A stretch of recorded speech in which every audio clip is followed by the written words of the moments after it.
Општина Кочани во соработка со Државниот инспекторат за земјоделство и со противпожарните и полициски служби организира мешани патроли како дел од мерките против загадувањето на воздухот.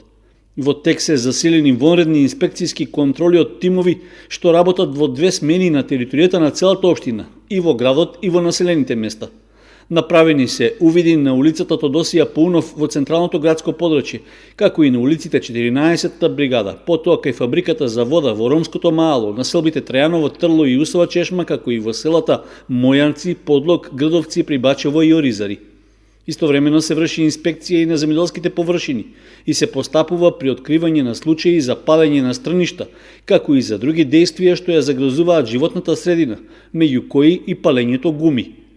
Лабораторијата Еколаб од Прилеп, како избран изведувач за дополнително мерење на квалитетот на амбиенталниот воздух, ја утврдува состојбата со PM частичките и издувните гасови во воздухот на локации што се детектирани од страна на инспекцијските служби, но и од телефонските јавувања на граѓаните.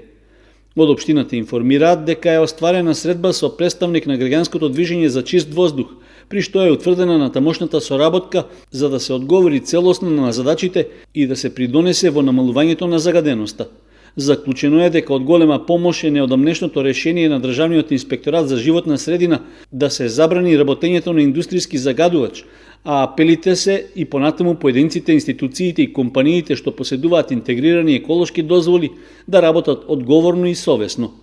Според информациите од комуналното претпријатие Водовод, на дневна основа се прави површински третман со земја на градската депонија, а наскоро ќе се спроведе и силиконското затворење на критичните позиции за да се спречи чадот од внатрешното согорување на метанот. Проектот Добра земјоделска пракса, богат биодиверзитет, со кој сламата од оризовите ниви ќе се користи за потребите на пречистителната станица за отпадни води, веќе се реализира, за да се намали навиката на земјоделците да ги палат страништата. За таа цел изработени се и едукативни медиумски содржини, што треба да помогнат во градењето на јавната свест за намалување на аерозагадувањето.